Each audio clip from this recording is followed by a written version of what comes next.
Good afternoon everybody from the Sensenelec Management Center in Brussels and welcome to our third webinar for standard drafters.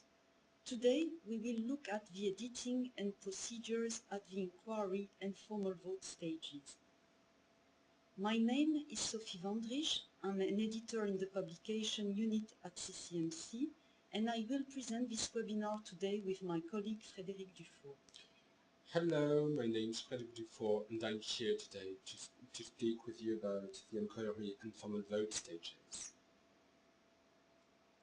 Throughout the webinar, you can use the question and answer panel to interact with us.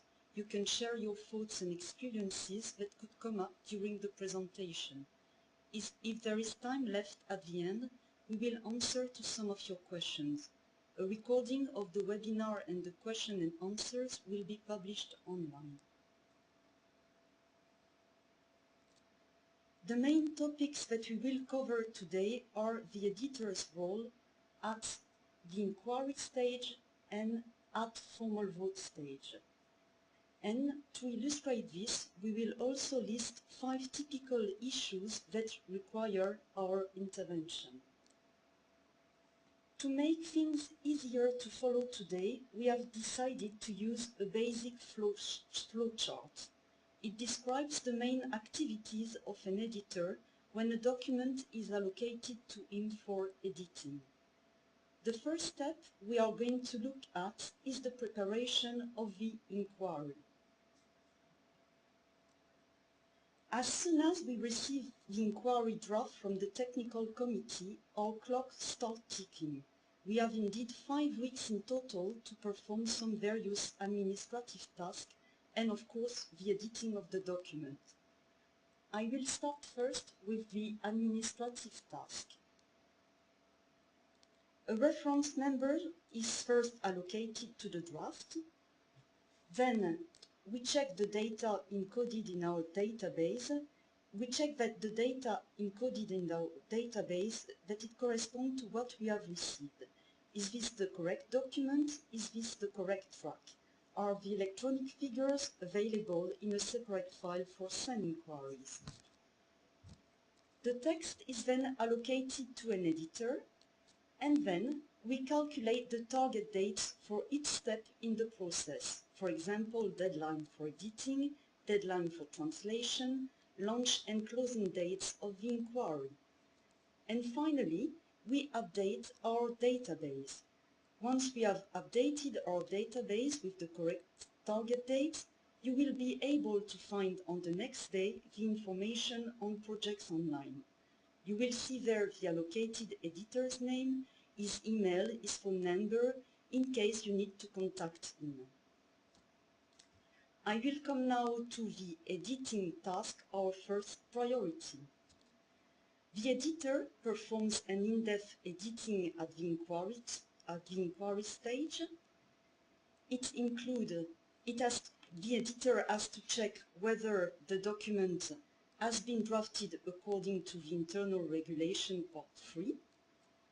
The editor has to style, format and edit the document as is necessary to comply with internal regulation part 3. One important thing we also have to do is to create an XML version of the document. And in order to create the XML version, we use a word tool known as Xstyle. These Xstyle tools help us with our editing. For example, it helps to clean up the document, and it highlights problems within the text such as outdated or invalid standard references, incorrect cross-references, and broken URLs. While doing this, we try to keep a high level of consistency, accuracy and attention to detail, and we try to respect the given time frame for our process. And finally, we might have to contact the TC secretary in charge if there are some problems with the draft. Frédéric will now talk more in detail about 5 typical cases where we might have to contact you. Thank you, Sophie. So please let me intervene now to talk to you about editing mistakes regarding the editing that are occasionally made in the drafts and final drafts that are submitted to us. Please pay attention to these 5 following editing interventions that we most commonly need to carry out in our daily work. The first one concerns the fact that no requirements, recommendations, or permissions are allowed in the European forward, in the introduction, in the scope, in notes, nor in examples, in our drafts and final drafts. The second most important editing intervention concerns the fact that no hanging paragraphs are allowed. You may check out our previous webinar where this issue was covered. Basically, a hanging paragraph is a paragraph that is contained in a clause or subclause, but not in one of these subdividing subclauses within the clause or subclause. And indeed, no hanging paragraphs are allowed because all paragraphs need to be may need to be cross-referred to in the deliverable. Please be careful also about informative references that are wrongly reported as normative in clause 2. And also, please beware that all tables, figures and formulae have to be correctly numbered. Please be aware that the numbering mustn't follow the clause numbering of the document. Finally, please use the right template for your Annex CA or ZZ.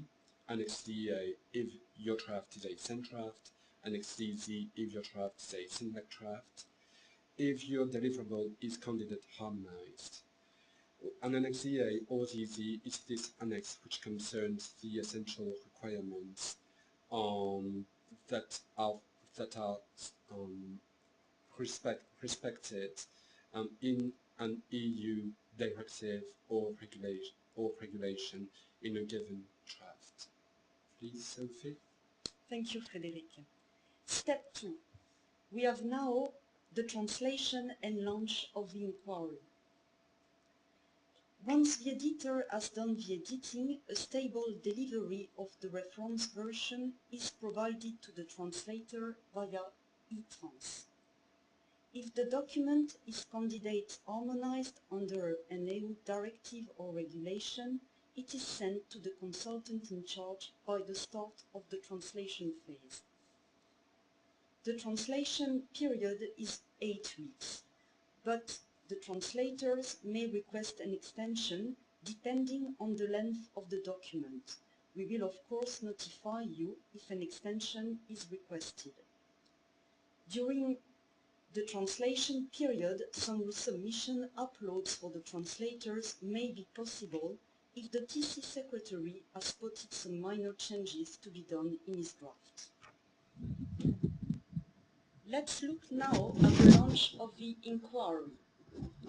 At the end of the translation period, the editor encodes in our database the title and scopes of the translated version, and he circulates the reference version and translated version with the official title, pages and forms for the inquiry onto eTrans for send drafts and onto the FTP platform for send-elect drafts.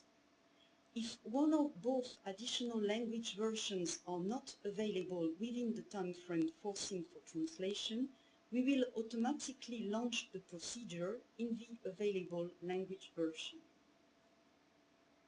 Step 3. We have now the provision of the inquiry report. First, some key points regarding the inquiry votes. The inquiry gives the members an opportunity to conduct a national inquiry, allowing all relevant stakeholders and public authorities to submit comments in order for the member to formulate a consolidated national vote. The inquiry lasts 12 weeks. Members can request extension of up to 4 weeks. The inquiry is a weighted vote and members have to reply either yes, no or abstention. Members also vote on the implementation dates. They are permitted to submit comments, both technical or editorial. And since January, 3 European organizations representing consumers, ANEC, Environmental Interest ECOS, and Social Interest, ETUC, have now the right to submit an opinion on the draft European standard. And finally, depending on the outcome of the result, the TC can decide to skip the formal vote and go straight to publication. But this, we will discuss this a few slides later. We are now going to talk about the closure of the inquiry and the compilation and circulation of the comments. On the deadline of the inquiry, CCMC will provide you with the results of the inquiry and the comments. For SEN work, the inquiry report is available 24 hours after the closure of the inquiry on 2eTrans. For SENELEC work, the inquiry report is made available on Monday after the closure of the inquiry via an automatic email. Please bear in mind that once the ballot is closed and the outcome made available, it is not allowed anymore to modify the results. But this may be now the time for you to take a decision. Please let me hold the floor to my colleague Frédéric. Thank you very much, Sophie. So now the decision you may have to tackle is whether or not a formal vote will take place. Indeed, once the enquiry has finished, the enquiry voting report and the compiled comments, together with the assessment of the consultant, if there is one, are circulated to the TC members. The TC then analyzes the comments that are received, and depending on the results, the TC may decide either to skip the formal vote and go directly to publication, or to make changes to the draft and continue to the formal vote. So the first possibility is to skip the formal vote. The TC may only decide to skip it if the results of the vote during the enquiry are positive, and if once they have examined the comments received, they agree that no technical changes need to be introduced to the enquiry draft. In order to skip the formal vote, the TC needs to take a decision by simple majority, and in the case of the Senate draft, also 71% of weighted votes. In the case of the Senate draft, there have to be 55% positive votes, and which represent 65% of the whole population.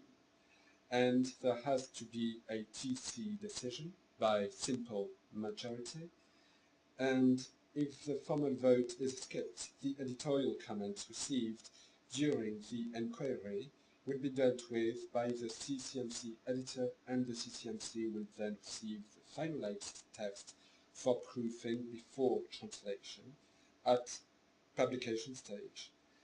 And the TC will also receive the final publication. But please bear in mind that if the formal vote is skipped, no technical changes may be implemented to the enquiry draft afterwards. Now the second possibility is to continue to the formal votes. The TC will proceed with a formal vote if the assessment from the consultant is negative, and in case of a formal vote, the enquiry comments will have to be resolved, and the draft will have to be updated and finalized before it is submitted to CCMC. Please bear in mind that in that case, if you continue to the formal vote, technical changes to the enquiry draft are still possible. And now, please let me tackle the resolution of comments from the inquiry.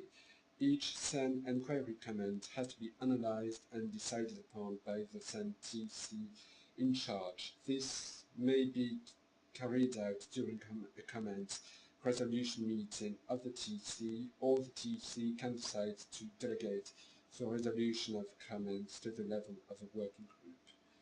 The decision on each comment has to be recorded in the comments table.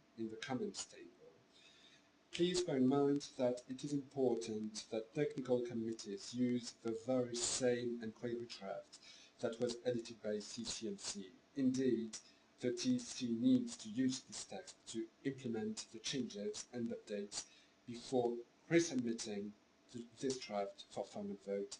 Otherwise, all the styling and editing work made at enquiry stage will be lost. Using the edited enquiry draft provided by CCMC will make the editing work at formal vote stage faster and easier. You'll find the edited draft version available on eTrans, on the FTP platform, or on projects online. Regarding the following step, this concerns the editing of the final draft and the votes.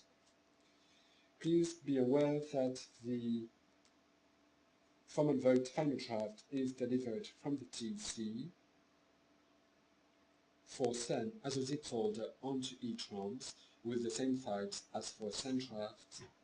For Senelec, it has to be, the final draft has to be attached to an email sent to production@senelec.eu. Regarding the processing and editing of the final draft, please let me show a picture of me to tell you that CCMC's tasks within the following 2 weeks are identical with the ones at enquiry stage. Indeed, they include the same administrative and editing tasks, which means the final draft is edited as Word, Acrobat PDF, and XML. As I said just now, the tasks are just similar as for enquiry, but please be aware of the following facts. Now, at formal vote stage, there won't be any systematic translation period before the formal vote for ENs. Indeed, there is no more translation period prior to the formal vote for enquiry drafts that was submitted to CCMC after the 30th of July 2016. Please note that it's possible, however, for translation members to introduce a specific request during the enquiry stage in order for a 6-week pre-vote translation period. This is possible for ENs. Regarding technical specifications, there is an 8-week translation period because technical specifications are submitted to a vote on TS.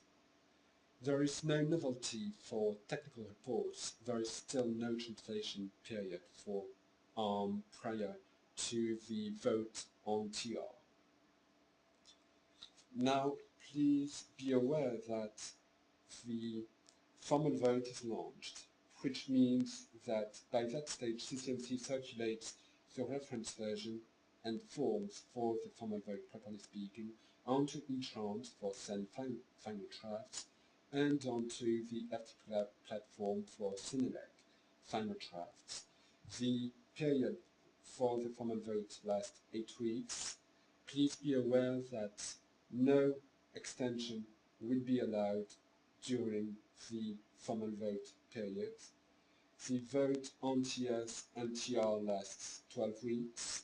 In the case of candidate harmonized deliverables supporting EU directives or regulations, these will be sent to the consultant in charge by the start of the formal vote.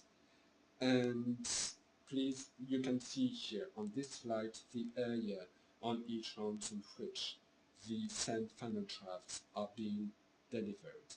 Please be aware that in the case of votes on TSs and votes on TRs, the voting period will last 12 weeks. Finally, the last stage is the provision of the voting results. Just after the closure of the vote, CCMC immediately prepares the voting report and circulates it to members for information. Onto e-trans for send homegrown documents on the first working day just after the closure of the vote, or attached to an automatic email for Senelec homegrown documents. This takes place on the Monday that follows the closure of the vote for Senelec homegrown documents. The comments are compiled and inserted by CCMC at the end of the voting report, but please be aware that this is to be continued. Please check out our next webinar on the 29th of November. Our next webinar will concern editing and procedures at the proofing and publication stage. Please bear in mind that we're also here to offer you our support. If you plan a meeting in our Senelec Meeting Center, we are here to give you support. Please do feel free to contact us at production@senelec.eu, or please contact the editor in charge. Editors may attend meetings to provide editorial advice or answer questions on standards drafting or procedures, and we're just upstairs. Please get in touch.